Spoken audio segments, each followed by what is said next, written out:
Il faudra être très obstiné pour servir Dieu, pour ne pas abandonner sa place, c'est-à-dire le petit peu de travail que l'on a entrepris quoi qu'il arrive. Souviens-toi bien de ce principe, car tu en auras un grand besoin lorsque tu commenceras quelque peu à servir Dieu, car il faut une très grande obstination, être fort et courageux afin de se maintenir à sa place, même si l'on nous fait trébucher à 5 instants, car c'est un fait connu. Il arrive que l'on destitue quelqu'un de son œuvre sacrée. Cependant, lui devra faire sa part, faire ce qu'il peut, et ne pas se laisser choir complètement, à Dieu ne plaise. Car toutes ces chutes, ces dépressions, ces confusions et ce qui en découle doivent obligatoirement être traversées avant d'entrer dans les portes de la pureté.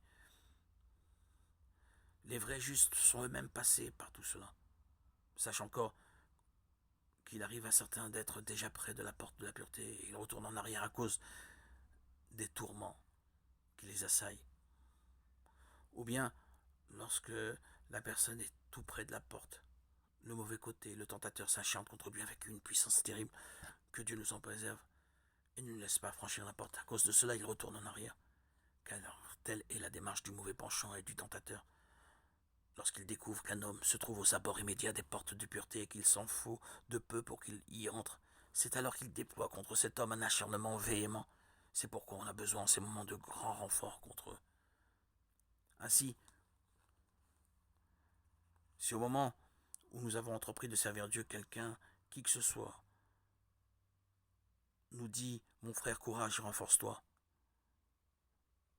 alors il est fort probable qu'il court et s'empresse à servir Dieu. Car c'est ainsi, par des encouragements, pour nous-mêmes, pour les autres, que nous pouvons avancer.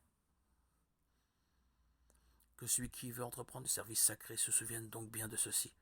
Renforce-toi beaucoup et fais tout ce que tu peux. Renforce ton entourage, ceux qui t'entourent. En retour, tu recevras beaucoup aussi d'énergie. Après nombre de jours et d'années avec l'aide de Dieu, tu pourras entrer en toute certitude dans les portes de la pureté, car l'Éternel est empli de bonté et il veut que tu le serves.